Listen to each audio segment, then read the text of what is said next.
بسم اللہ الرحمن الرحیم۔ معزز ناظرین السلام علیکم، میں ہوں Muhammad Sadiq. Welcome to Give Me 51 trend YouTube channel. ناظرین، سلجوق سلطنت تاریخ اسلام میں بہت اہمیت کی حامل ہے، اور آج ہم اس مختصر سی شاندار ویڈیو میں سلجوق سلطنت کے قیام اور عروج و زوال کی مکمل داستان سنائیں گے۔ مگر ویڈیو کا آغاز کرنے سے پہلے اگر آپ ہمارے چینل گیو می 51 ٹرینڈ پر نئے ہیں تو برائے مہربانی ہمارا چینل سبسکرائب کریں، جہاں آپ کو بالخصوص اسلامک ہسٹری اور بالعموم دنیا بھر کی منفرد معلومات فراہم کی جاتی ہیں۔ ناظرین، سلجوق سلطنت 11ویں سے 14ویں صدی عیسوی کے درمیان مشرق وسطیٰ اور وسط ایشیا میں قائم ایک مسلم بادشاہت تھی جو نسلاً اوغوز ترک تھے۔ مسلم تاریخ میں سلجوق سلطنت بہت ہی اہمیت کی حامل ہے، کیونکہ یہ دولت عباسیہ کے خاتمے کے بعد عالم اسلام کو ایک مرکز پر جمع کرنے والی آخری سلطنت تھی۔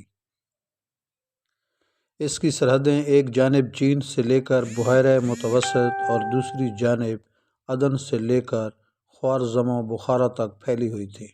ان کا عہد تاریخ اسلام میں آخری عہد زرین کہلاتا ہے، اس لیے سلجوق سلطنت کو مسلم تاریخ میں خاص درجہ اور مقام حاصل ہے۔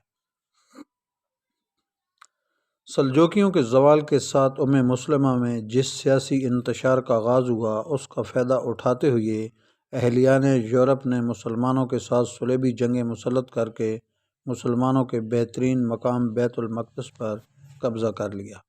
ناظرین، تغرل بیگ سلجوق کا پوتا تھا، جبکہ چغری بیگ اس کا بھائی تھا، جن کی زیر قیادت سلجوقیوں نے غزنوی سلطنت سے علیحدگی اختیار کرنے کی کوشش کی۔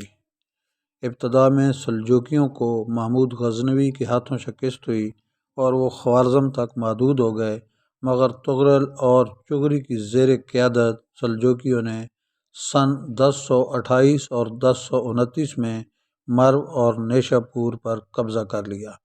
ان کے جانشینوں نے مزید علاقے فتح کیے اور 1037 میں غزنوی پر حملہ کر دیا۔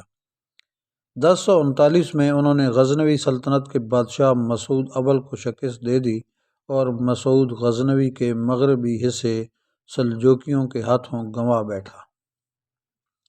سن 1055 میں تغرل نے بنو ببیہ کی شیعہ سلطنت سے بغداد چھین کر سلجوق سلطنت کا حصہ بنا دیا۔ ناظرین، سلجوق سلطنت کے عروج کے زمانے میں سلطان الپ ارسلان اپنے چچا تغرل بیگ کے بعد سلجوق سلطنت کے حکمران بنے۔ انہوں نے سن 1064 میں آرمینیا اور جارجیا کو سلجوق سلطنت میں شامل کر دیا۔ وہ بہت بہادر حکمران تھے۔ مشہور مدبر نظام الملک طوسی کو اپنے باپ چغری بیگ کی سفارش پر وزیر سلطنت مقرر کیا۔ ان کے عہد میں سلجوق سلطنت کی حدود بہت وسیع ہوئی۔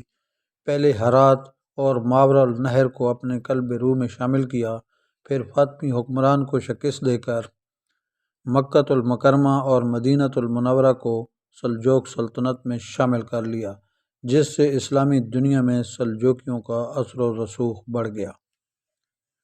بازنطینیوں نے حملہ کیا تو 26 اگست 1071 کو میننگ کلٹ کے مقام پر ان کو عبرتناک شکست دی اور قیصر روم اور رومانوس چہارم کو گرفتار کر لیا۔ قیصر روم نے نہ صرف تاوان جنگ ادا کیا اور خراج دینے پر رضامند ہوا، بلکہ اپنی بیٹی سلطان کے بیٹے سے بیاہ دی۔ آرمینیا اور جارجیا کے علاقے اس کو دے دیے۔ خوارزمی ترکوں کے خلاف ایک مہم میں قیدی بنا کر لائے گئے تھے۔ خوارزمی گورنر یوسف الخوارزمی کی تلوار سے سلطان الپ ارسلان زخمی ہوئے اور 4 دن بعد 25 نومبر سن 1072 کو محض 42 سال کی عمر میں انتقال کر گئے۔ سلطان الپ ارسلان کو مرو میں ان کے والد چغری بیگ کی قبر کے برابر میں دفن کیا گیا۔ سلطان الپ ارسلان کی وفات کے بعد ان کا بیٹا ملک شاہ اول سلجوق سلطنت کا حکمران بنا۔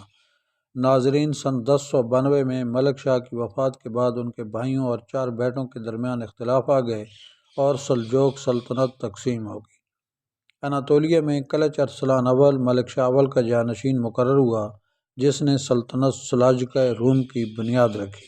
شام میں اس کا بھائی توتش اول حکمران بنا، جبکہ ایران میں اس کے بیٹے محمود اول نے بادشاہت قائم کی، جس نے اپنے 3 بھائیوں عراق میں برق عروق، بغداد میں محمد اول اور خراسان میں احمد سنجار سلجوقی سے تصادم ہوتا رہا۔ توتش اول کی وفات کے بعد اس کے بیٹوں رضوان اور توتک کو حلب اور دمشق وراثت میں ملا اور ان دونوں کی نااتفاقی کے باعث شام کئی حصوں میں تقسیم ہو گیا، جس پر مختلف امراء کی حکومتیں قائم ہو گئیں۔ ناظرین، سن 1118 عیسوی میں سلطان احمد سنجار سلجوقی نے سلطنت پر قبضہ کر لیا۔ اس کے بھتیجے اور محمد اول کے بیٹے محمود ثانی نے اس کو تسلیم نہیں کیا اور بغداد میں اپنی حکومت قائم کرتے ہوئے خود مختار ہونے کا اعلان کر دیا۔ تاہم 1131 عیسوی میں بالآخر سلطان احمد سنجار سلجوقی نے انہیں ہٹا دیا۔ ناظرین، سلجوقی سلطنت کے سیاسی زوال کا آغاز اور ملک بھر میں پھیلی خانہ جنگی اور طوائف الملوکی سے مسلم امہ کو ایک پرچم تلے اکٹھا کرنے والی آخری قوت کا بھی خاتمہ ہونے لگ گیا، تو عالیان یورپ نے اس کو بھرپور موقع جانا اور بیت المقدس کو مسلمانوں سے واپس لینے کی دہرینہ خواہش کو عملی جامہ پہنانے کا آغاز کیا۔ اس طرح ان کو صلیبی جنگوں کا آغاز کیا، جو کم و بیش 200 سال تک مسلمانوں پر مسلط رہیں۔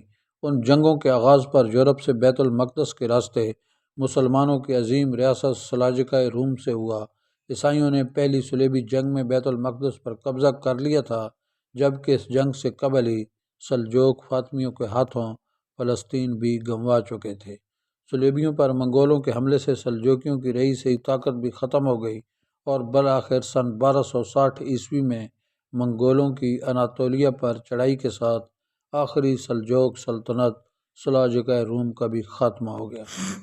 ناظرین، امید ہے کہ آپ سے اجازت چاہیں گے کہ آپ کو ہماری ویڈیو پسند آئی ہوگی۔ ملتے ہیں بہت جلد ایک نئی ویڈیو کے ساتھ۔ اللہ رب العزت آپ کو تندرست و توانا رکھے۔ آمین ثم آمین۔